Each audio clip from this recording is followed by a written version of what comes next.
Hi there, everybody. My name is Erika Frank, and I am the Director of Education and Interpretation here at Filoli. Today, I'm not at Filoli. I'm actually in my own kitchen, excited to bake with Jim. Jim Salyards is our Director of Horticulture at Filoli. And before we get started, while we're waiting for everybody to hop on the call, we just wanted to share with you our inspiration for today's baking.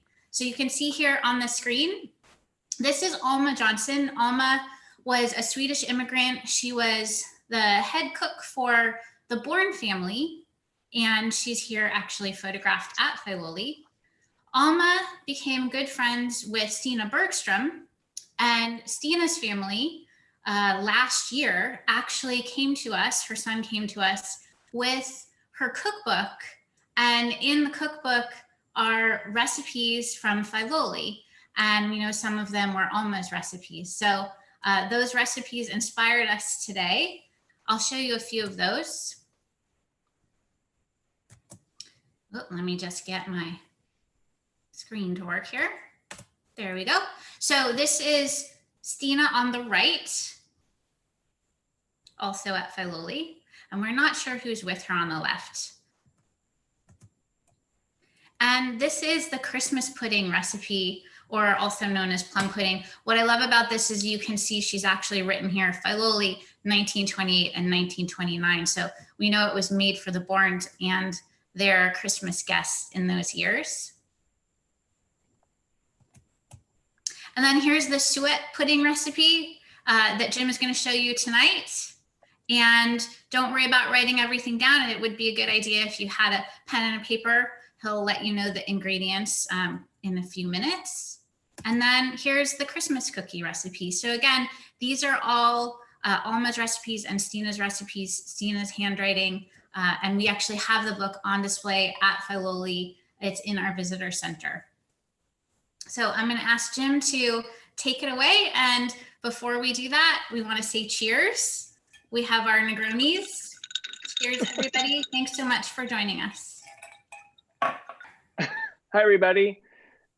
Welcome to my kitchen here in the upstairs of the mansion, the former maid's quarters. Maybe Alma lived in this room when she was here.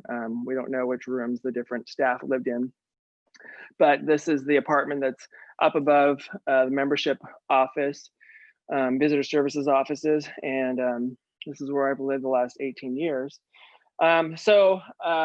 I love to bake. I've baked since I was a little kid. And so when Erika approached me about doing some recipes, I thought it would be fun to do some of the ones that came from the cookbook that we got from Stina. So let me put this around. And so we have, hopefully you all can see this. So there are two recipes that I'm going to do. I'm going to do the cookie recipe, and I'll start with that. Really basic ingredients. And I've made both of these recipes and have dough prepared, but I'm going to make them for you right now. Hopefully we can get through everything. But it's a pretty simple butter cookie recipe with a cup of butter, half a cup of sugar, 2 2/3 cup flour, half a teaspoon of baking powder, and half of an egg or a small egg. And she tells you to roll it out thin, and you can sprinkle it with cinnamon and sugar or almonds or just sugar. And I will show you what I have set up here for the recipe. So I have my ingredients pre-measured so we can get through this quickly. So I have a KitchenAid mixer bowl with butter, and I'm going to get that started right now. So we'll walk over and get that creaming for us.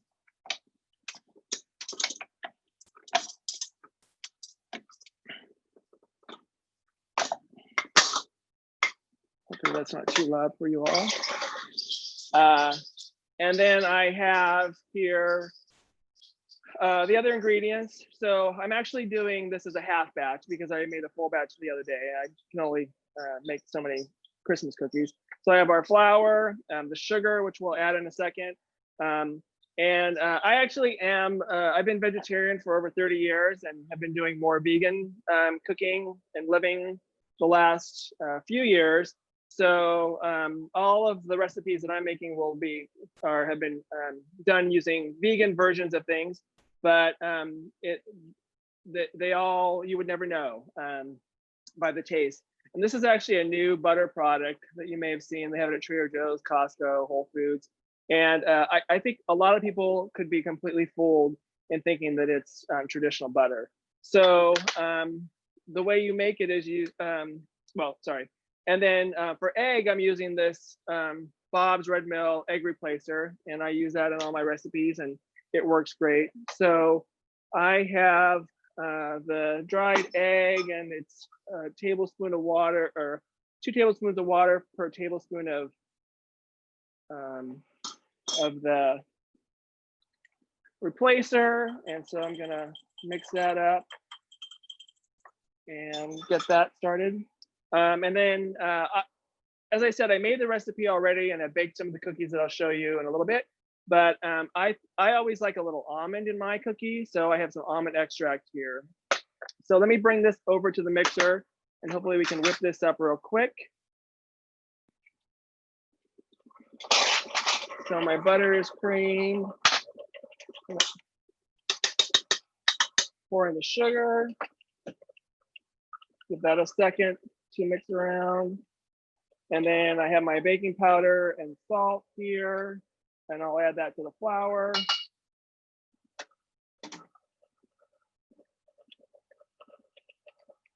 And then my egg replacer, it usually stiffens up after a minute or so, but we're just gonna call it good and pour that in there. It's made of tapioca and potato starch, so pretty basic ingredients. So we've got that creaming, looking good. And then we turn this off and drop this down. Give it a little bit of a scrape. Give it one more quick mix. And then I'll add my flour, my dry ingredients, my flour, baking powder, and salt. Oh.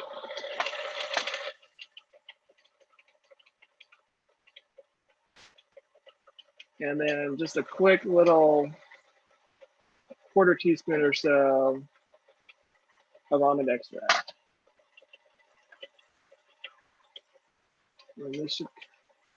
And while that's coming together, let me come back over here and talk a bit about our pudding recipe.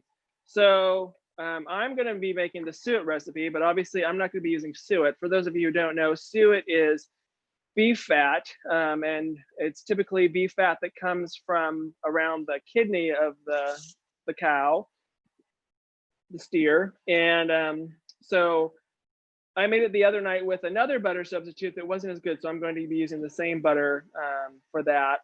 And I'm doing a half batch because you'll see in a minute with my pan, I found that this makes a 2-quart batch of pudding, and we only want a quart for the steaming the pudding pan that I have.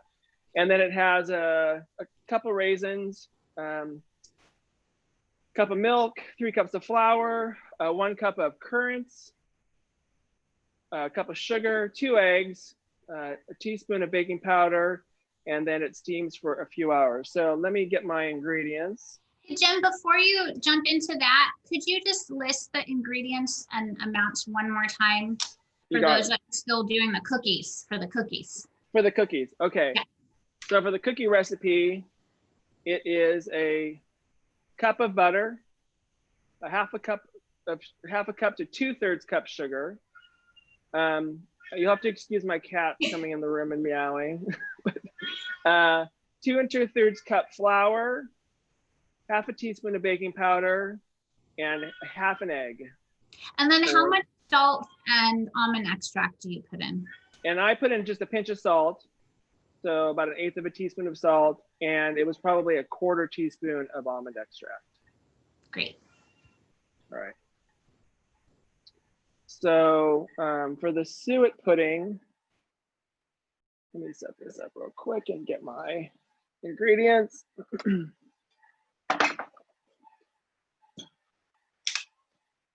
So we have a KitchenAid mixing bowl with the butter, and then we have the raisins and the currants.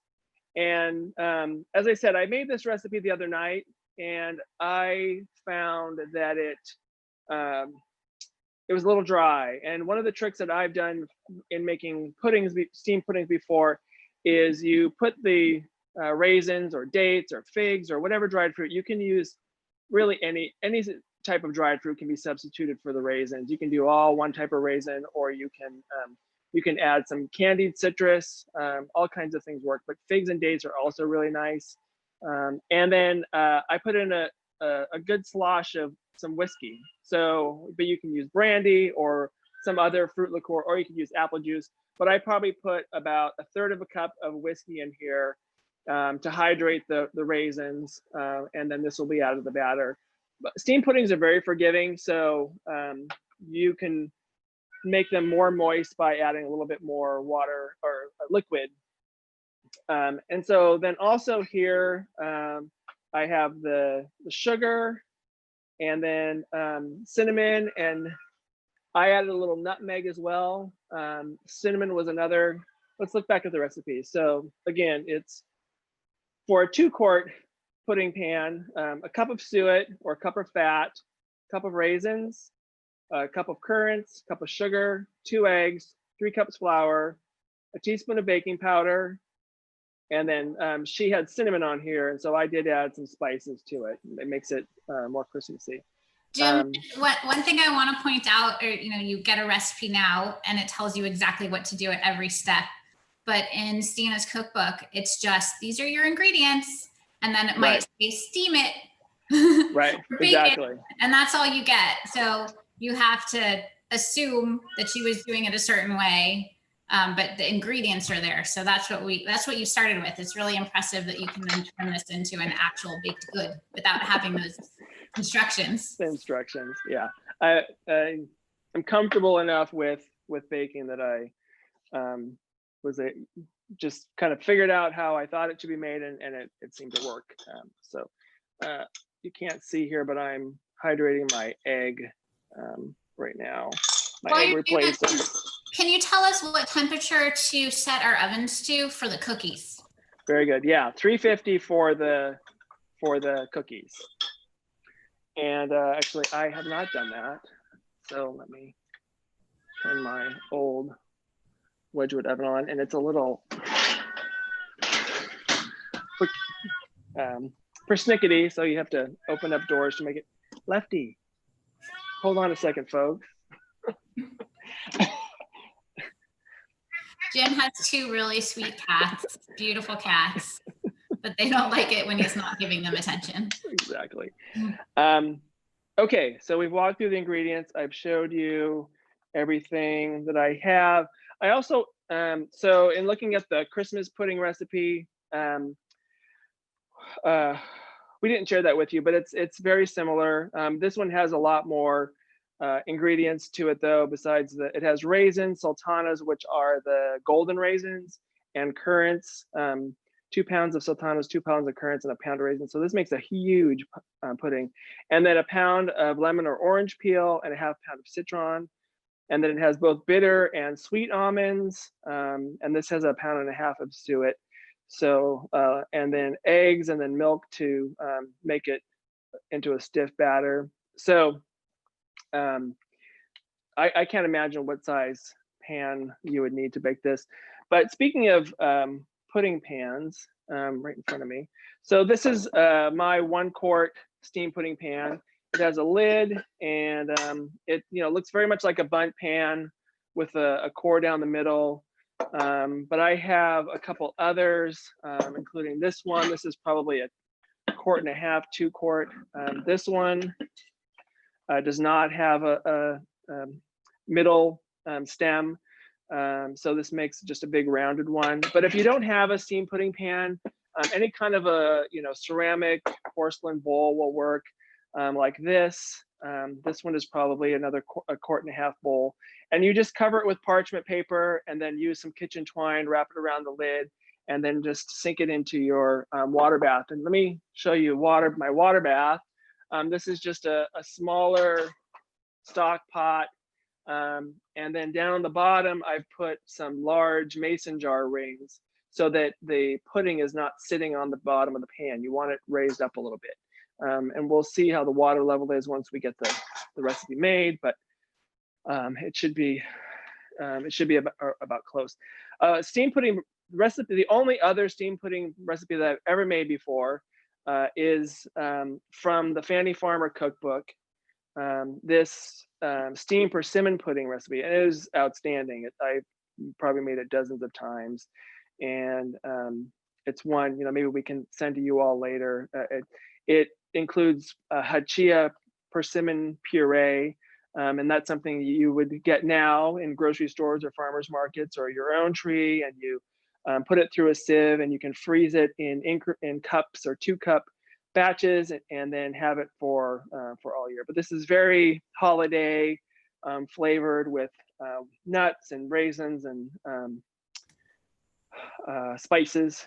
So it's a really delicious one. So Jim, we had a question about bitter almonds versus sweet almonds, and I looked it up, and I caution everybody not to use bitter almonds.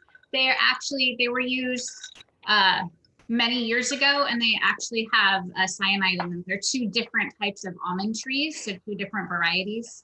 And now we know more about what we consume. So bitter almonds aren't really used anymore, at least in the United States. Yeah, I think it's used in marzipan. When they make marzipan, they'll use some bitter almond, and maybe they've developed varieties that have more bitterness but don't have as much cyanide, because that's not something you want to play around with. So I'm going to pull my mixing bowl off with the cookie dough, set that aside, and get the other bowl going with the butter and sugar for the pudding.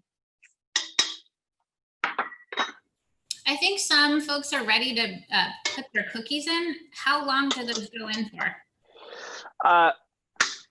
They took about 12 minutes when I baked up the batch yesterday. You want to watch them after 10 minutes. It all depends on your oven, how thick you roll them. So it could vary a little bit, but about 10 to probably 15, depending on how thick you go with them. So while that's mixing, I will roll out some of the dough. You see my counter? Okay, so here is some of the cookie dough from, so it's typically you chill a sugar cookie dough. I don't know how much this needs to be chilled, because I found that it needed to warm up quite a bit before you could work with it. So this has been out over an hour, and I found that it's pretty, it has so much butter in it that it doesn't need a lot of flour to keep it from sticking. I'm looking for something, but I might put a smidge down there. I did find you need it's like a putty, but but it makes a delicious cookie. So there are some faults to it I found, but all in all, it does make a good cookie. So let me just get this.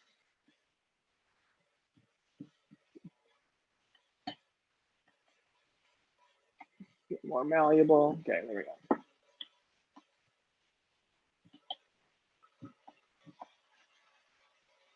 If it breaks, it's okay. And when I rolled out the piece last night, I made some, scooped up the extras, made it into more, rolled it out again, did it a few times, and all the cookies actually turned out very tender. Sometimes when you overwork a dough, it can get a little stiff and chewy, but this dough seems to be pretty forgiving. Just as a reminder for everybody, we're baking these at 350. That's 350 for 10 to 15 minutes, depending on how thick you cut them. Yeah. So I have a few cookie cutters. I don't have anything very Christmassy, but I have a snowflake, and I have a autumn leaf, maple leaf, and then I also have just a biscuit cutter that I use. So, and I have a cow. So I'll do a few of these. It does want to stick a little, you know, I didn't try flouring. I should flour you flour your cookie cutter a little bit. It helps it release easier. So I'll do a couple of the leaves, and I'll do a snowflake. And I have a baking sheet. I have Silpat on it, but you can use baking paper or give it a little, put a little cooking spray on there. So line everybody up. Jim, I always do this at the wrong time. When do we put on the sprinkles and the sugar and the fun? We'll do it now. Yep, Okay. as soon as I get them on the pan. And then over here, so I have 3 different, well, I have sanding sugar, or the coarse crystal sugar that doesn't melt in the oven. So I have this white one, and then I put some into jars and put a few drops of food coloring and gave it a good shake, and then it colored the sugar red and green. So let's see this. Let's make the snowflake nice and snowy white. So I'm just sprinkling. Can you see that?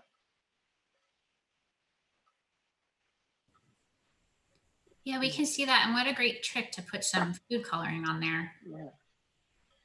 So in Stina's recipe, she said sprinkle with almonds and sugar. So is that something you would do after putting nuts or the? No, I would do it before, so Okay. that the almonds toast, or I don't know what, you know, the Christmas baking sugar has been around, or just the colored sugars have been around for a long time. I don't know if they date back to the 20s, but you know, maybe they had something like that around at that time, or maybe they probably just use regular granulated sugar or whatever was the common cooking sugar at that time. So, all right.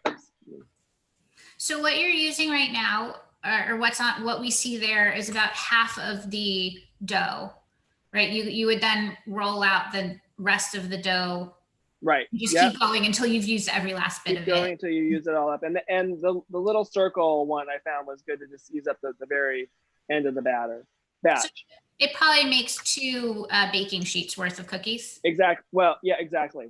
But that piece is half of a full batch. So what I just made now is it's the equivalent. So what I just made would make 2 baking sheets. Yep. All right. I'm gonna put this in the oven. Hi again. I'm going to go ahead and share my screen and show you some photos of Filoli during holidays.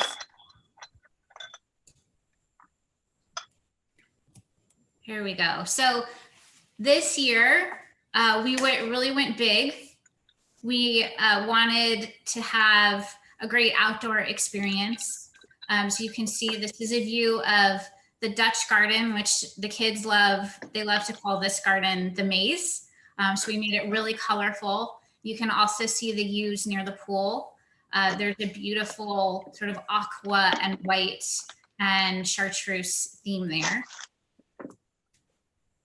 This is the back of the house, looking at the terraces, just that really classic white twinkle light. And this is the Chartres garden with those gorgeous mountains of color that you can just walk down. We also this year added some color to the woodland garden. So there's this sort of ethereal glow, and the trees are still changing color. So if you were to go in the next probably week, you'll still get some fall color. It's just a beautiful contrast to the blue and the orange. And then that classic view of the back of the garden house. And then here inside the garden house, again, the classic Christmas red and white and green. And then entering the house, I love this, Jim. We're looking at the foyer. What was your inspiration for this like really modern take on Christmas?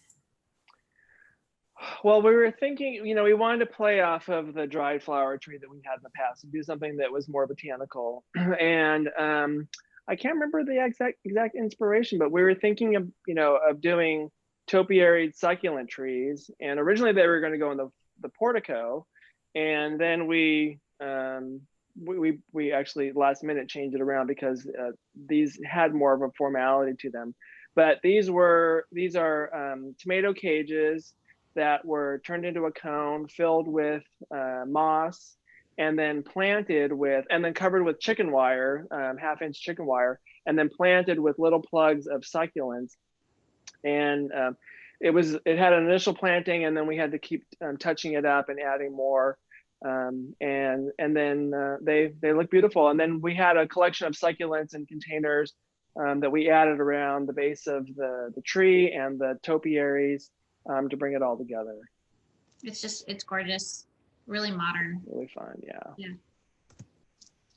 And then the grand staircase, Julie is doing a nod here to Filoli's porcelain collection with the pops of chartreuse, really stunning.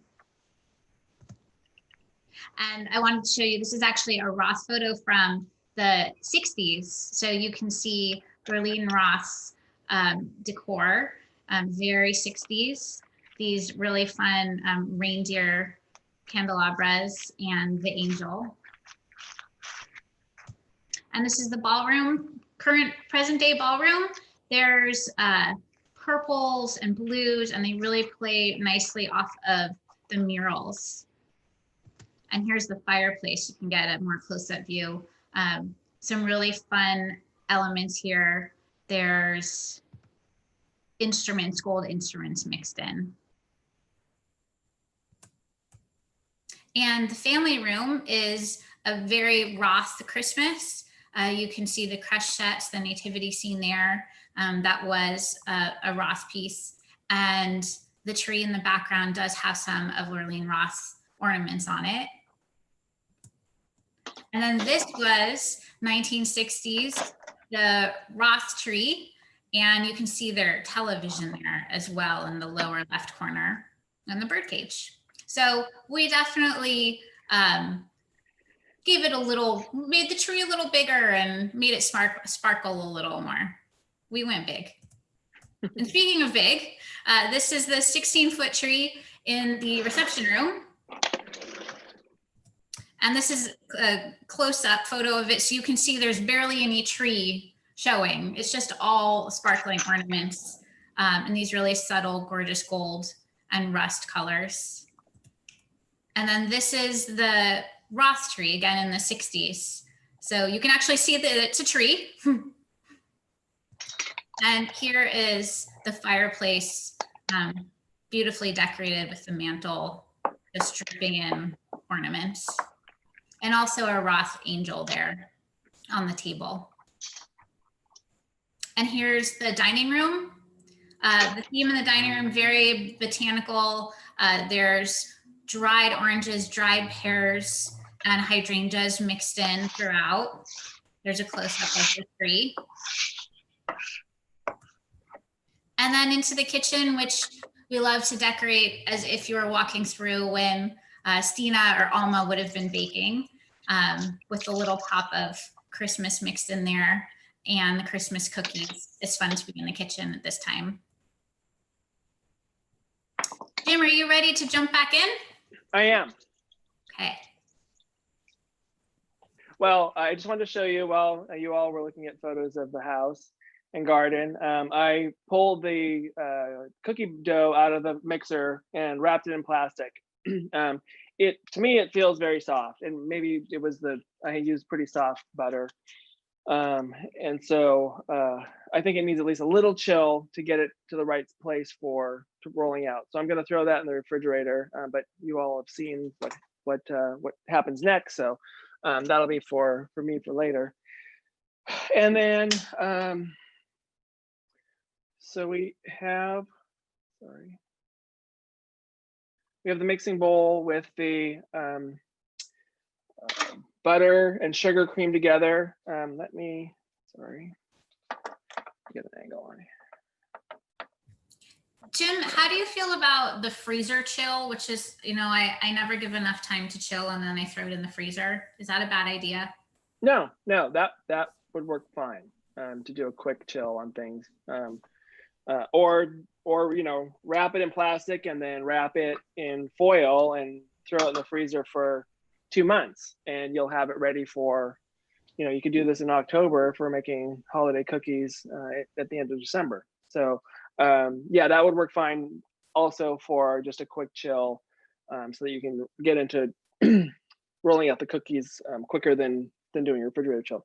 So I'm throwing in the egg substitute here, but you would just be cracking an egg in here if that's what you are using. And I'm going to just give that a mix. And then here I have the baking powder and baking powder and salt, throwing that in. And then I have a good teaspoon of cinnamon here.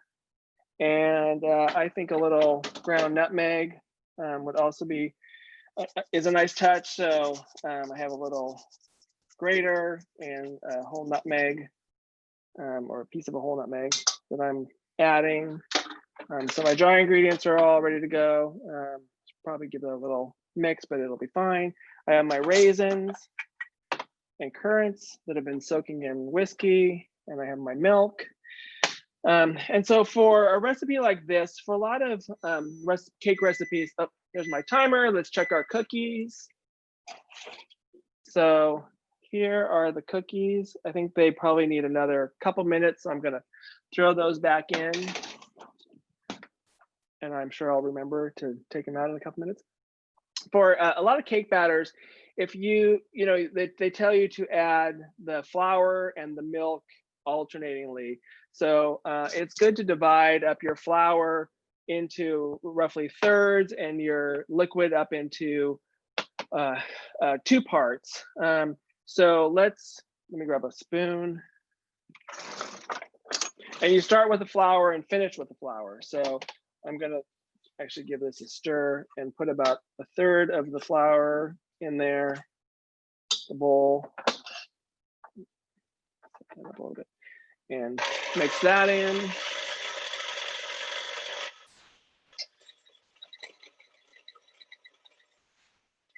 And then about half the milk. I'm using almond milk.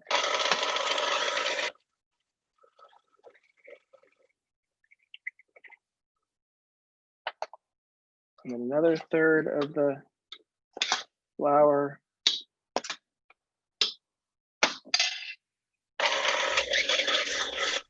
Jim, I have a question. Can we replace the suet with just butter? Yes, yeah. Okay. If my original plan was to use a vegetarian shortening, even Crisco would work, but there's the Spectrum. Spectrum is a brand of vegetable shortening and butter substitute that's out there, but I didn't have any. So I didn't have the shortening, but I did have the butter, and I used the butter, and I really feel like the butter that I showed earlier, the Miyoko's brand, is superior. It tastes like butter. So I would just use butter. And how much again? It for the full recipe, it was a cup of butter or fat. I mean, yeah, whatever fat you choose. So the rest of the milk, and then I'm also going to put in a glog of a splash of cinnamon, vanilla, probably This is the same vanilla if you did my greenhouse tour. I showed you all how to make your own vanilla extract using vanilla beans and vodka. So this is bringing out that bottle again. So about a teaspoon of vanilla, maybe a teaspoon and a half. And give that a quick mix. And then the last of the flour.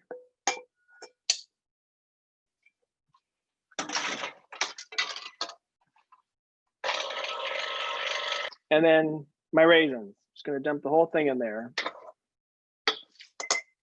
Whiskey and all.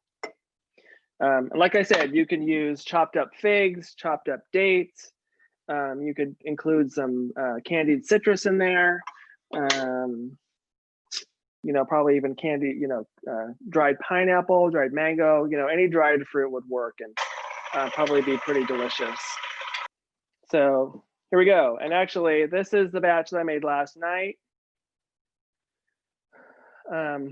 Using all the colors, and then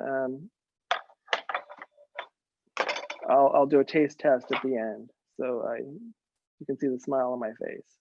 So here I have my pudding mold. This is the 1 quart pudding mold. You can kind of get the scale based on my hand. And I'm just gonna dump that in.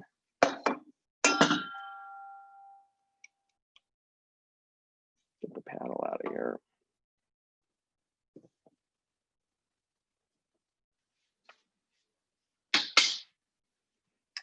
And then that just gets poured right in here.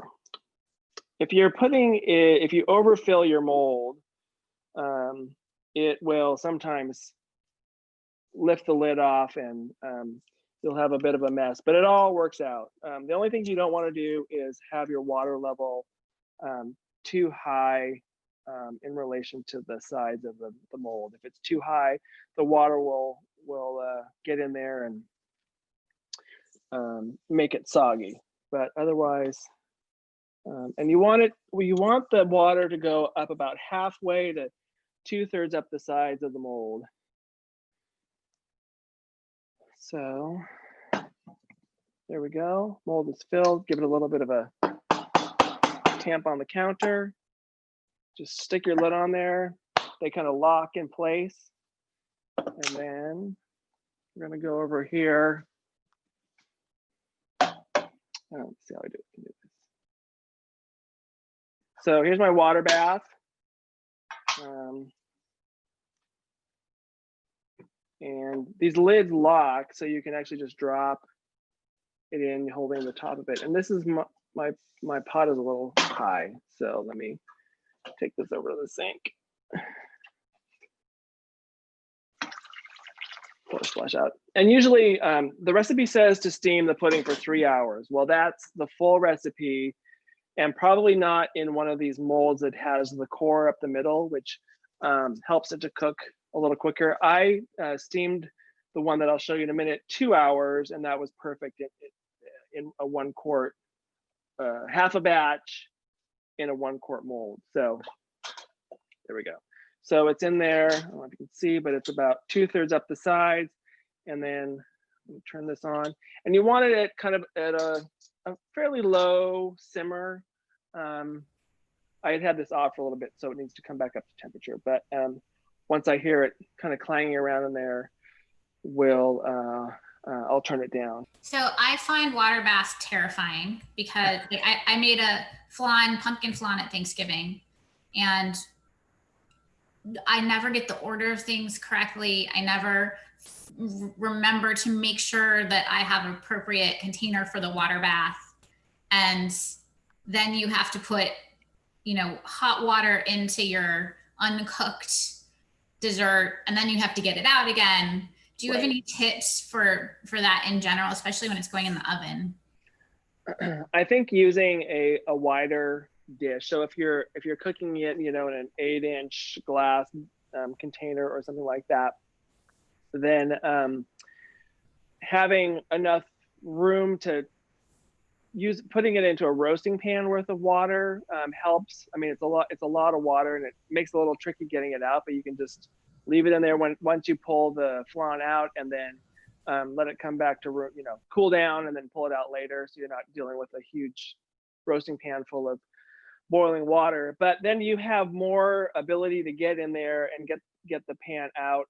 You can also use a spatula to get in there and lift it up. It's just kind of getting that initial grip on the lip of the pan to get it out is the tricky part. But then, yeah, unless you need the oven for something else, just leave it in the oven until the next day, and then pull it out and drain, pour the water off in the sink. So you don't want to hurt yourself. With this water bath, the nice thing about these pans is that they kind of lock, which makes it a little tricky getting them out, getting the lid off ultimately. But you can just pick it up by the little handle there and pull it right out of the water bath with grabbing it with a pot holder, and that makes it nice. And then again, you can just leave the pan to come cool before you dump it out. But so this is the one I made the other day, and I did take a taste, so there is a wedge cut out of it, but you can just invert it onto a tray. So there it is. And let me get a knife. Do you think these had any topping, or is it so sweet with the dried fruits and you wouldn't need to do that? So yeah, actually the recipe does have a sauce recipe that comes with it. And the sauce is a cup of boiling water poured into a tablespoon of cornstarch. Well, that's cooking 101, something you don't do. If you pour boiling water into cornstarch, it's just gonna glob up into little fish eyes. So you start with cold water and cornstarch, mix it together, and then you bring it to a boil. Maybe cornstarch is different now, but you can't do that now. It would just turn into a bunch of fish eyes. And then you add a cup of butter, cook well, beat in a cup of sugar and an egg.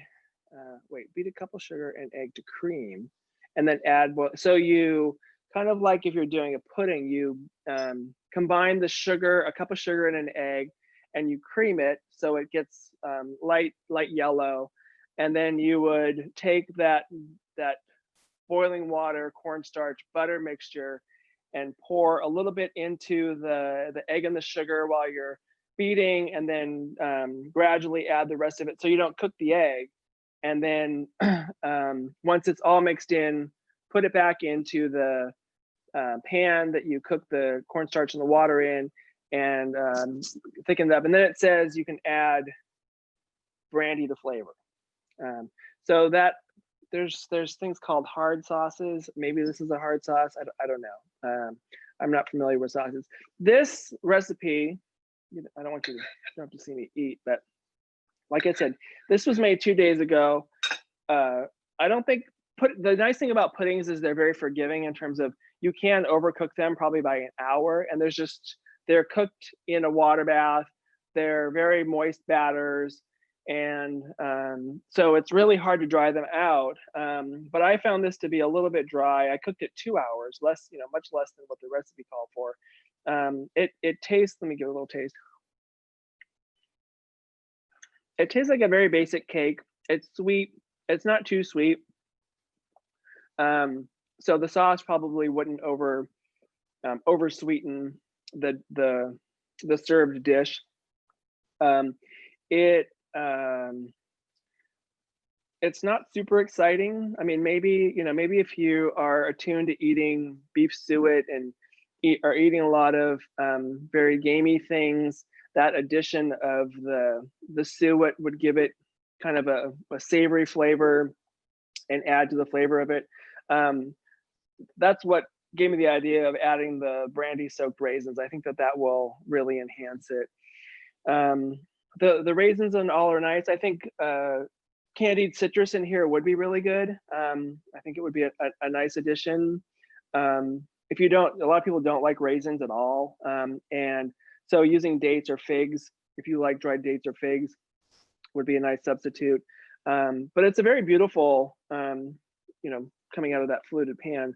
Very, very beautiful pudding. The persimmon pudding, it's amazing. It starts out, it's actually this color when you put it into the pan, but as it cooks, I think there's a bit of a chemical reaction with the persimmon pulp and the leavener and the cinnamon and sugar, and it comes out just a very rich red brown, dark red brown color. It's gorgeous.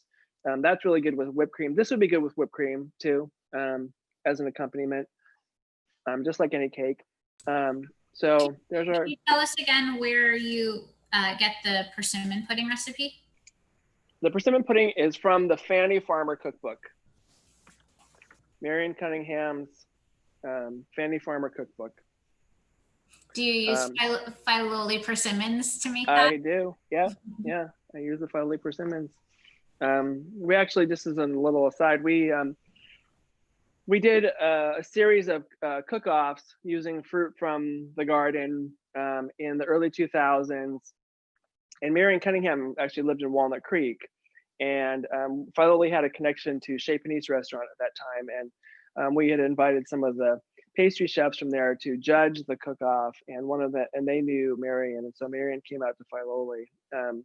For those of you into cooking and kind of know the lore of Bay Area cookery and restaurants and all, Marion was a bit of a celebrity. So it was really an honor to have her out here, along with the folks from Chez Panisse. So that was really exciting.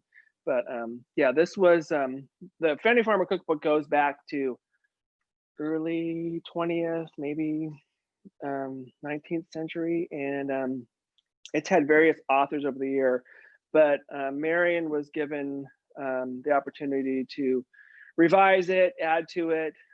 I don't know which version this is, and I don't think it was the last version, but I've had this for years and years. And it's a good reference. It's a good one to look up, and it has lots of substitutions and all kinds of little tricks that you can use for substitutes for buttermilk if you don't have it, using soured milk and things like that. So it's a classic, and it just has every sort of recipe, including international recipes. So it's a great cookbook. So then the cookies. So here's one of the little fluted rounds with the red sugar on there. If you're particular, I mean, I would say you could probably brush these with a pastry brush with just a little bit of water before you put the sugar down, and that probably would help it to adhere a little bit better. And then when it comes out, the sugar, if you want to clean it up a little bit, it does kind of stick to the edges. But I'll use this plate. These aren't fully cooled, but very nice, buttery. Oops.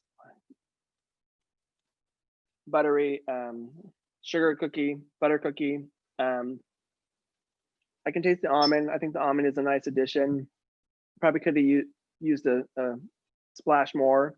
So more like half a teaspoon probably would have been better. If you like almond, because some people don't like the flavor of almond in baked goods, but I do. I love all things almond, marzipan, regular almonds, almond extract. So I like it. Just showing this cookie recipe again. Yeah. Yeah. In case anybody wants to write it down, or you could just take a quick picture of the screen. And you sent it to folks, right? I sent the ingredients, but not the recipe. Yeah. Can you, Jim, just show us a picture of your the butter again? Yes. And then where did you get your pudding pan?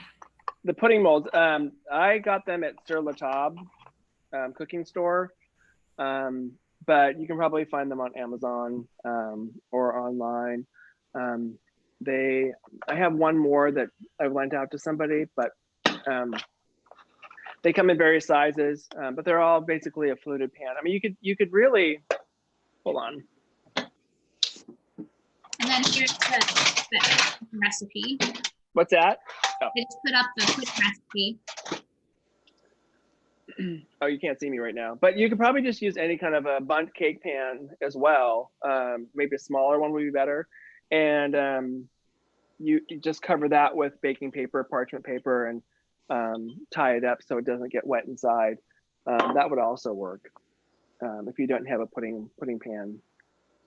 But they're fun. I mean, I think once you start, if you try a recipe, it'll be something that you'll make at least seasonally. If not, they're great to give away as gifts if you like to bake. Jim, what's your traditional Christmas baking? What do you put on your dessert table for Christmas? I do. I will often do the pudding, and then another recipe that I love. Speaking of almonds, is frangipani, which is an almond cream. So actually, this cookie recipe would make a good crust for it. Kind of pre-bake it, but a pie crust would work, or any kind of a shortbread as a base for the frangipani. And then the frangipani is whole almonds. Some people will use blanched almonds. You can also use, there's recipes with almond paste. Some people will use a combination of almonds and pistachios. And then sugar, butter, eggs, almond extract, and vanilla. And you blend that all up in the food processor. And it's kind of a similar consistency to the pudding batter. And then that gets spread on top of the crust. And then you can put any kind of fruit in it. You can, it's great with summer fruits, peaches and plums, apricots all work really nicely. In Thanksgiving to New Year's time, I'll do it often with pears. And one trick that I do, which I've made many times, is you pre-bake the crust a little bit, and then you take that out of the oven, and then you put chopped dark chocolate on top of the crust, and then you wait. I was about to tell you you're missing the chocolate in your Christmas. Yeah. You let that heat up from the heat of the crust for a few minutes, and then you spread it around, and then you let it cool completely, or most of the way, and then you put your frangipani batter, and then your pears. They can be poached pears or just ripe pears. Poached quince I've done as well. And then you throw it in the oven and bake it, and you can do some kind of glaze with apple jelly or something like that on top, or just as is great. And that's very rich and got a lot of butter in it. But it's that's definitely my go-to. I've made that all kinds of ways. I've even done it with just sliced almonds on top, not even fruit. You can just do sliced almonds on the top of it and bake it up, and that's also very delicious. Well, thank you for sharing your skill and ideas with us tonight, and your interpretation of Alma and Stina's baked goods. I also want to just thank all the members who are on this call. We so appreciate you supporting Filoli. If you haven't made it to the garden yet, but would like to come out, it is just stunning. Jim and his team just did a fantastic job making it extra special for all of you. And for those of you who aren't coming out, continue to follow us on social media. There's lots of great photos and videos that we're putting up every week.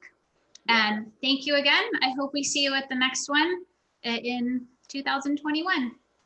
Thanks, Jim. Bye. Happy holidays all.